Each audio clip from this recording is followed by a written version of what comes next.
This is part 3 of my series on roach called Roach Reflections.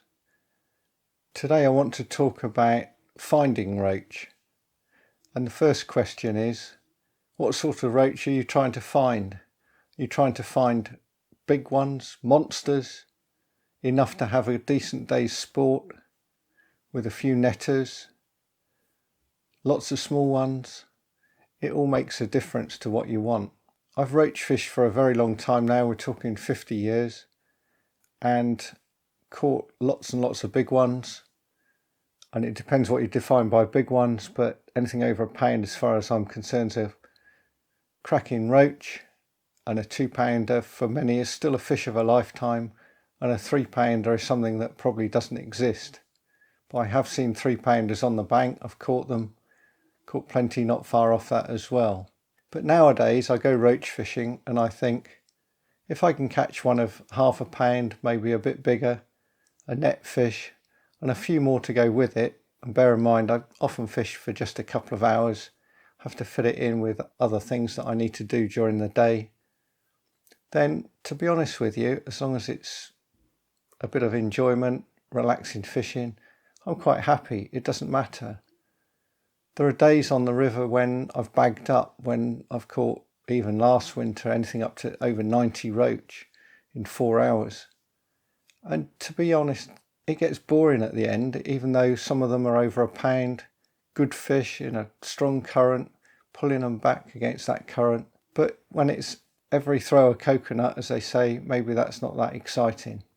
Dick Walker once said, first find your fish. So you can't catch fish that aren't there.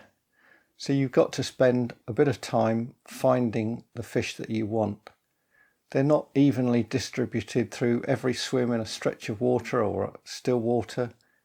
They're going to be in specific locations. Certain swims, that might mean shallower water, near weed beds, deep holes, steady runs.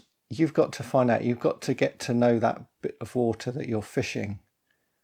My most local river is the Dorset Stour. That's about 3 to 4 miles away at its closest, although I fish stretches anything up to 20 miles from home.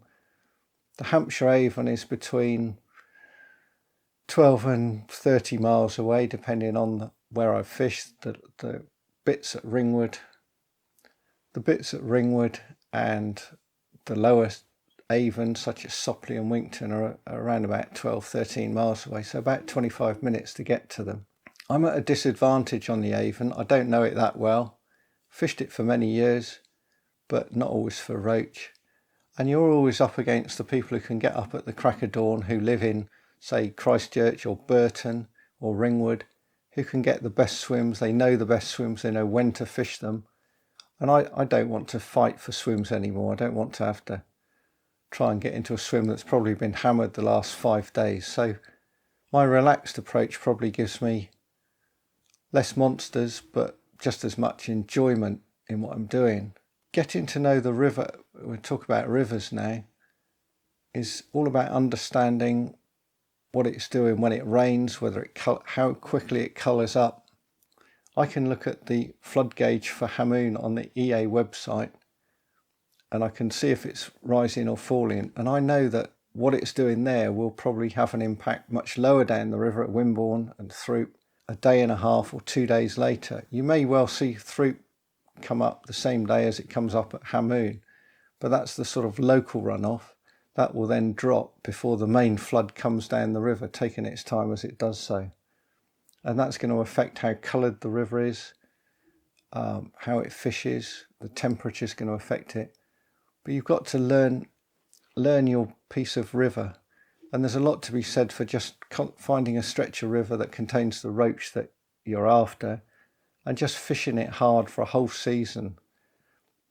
And don't worry if you struggle. Some days you might blank or not get a bite or find it really tough going and think, well, I've learnt from that today. If you just winkle out maybe a dace or two, that will stop the blank. But you might just get to know it that bit better. This year I've fished 1 or 2 bits of the Avon more than I've done for years. I've had 1 or 2 nice roach over a pound, nothing big. But I've got to know that stretch better, those 2 stretches better that I've fished. I'm not going to flog all winter on there, it's just too much to do for me. But it shows the way forward. Get to know that piece of water, get to know the colour when it's ideal.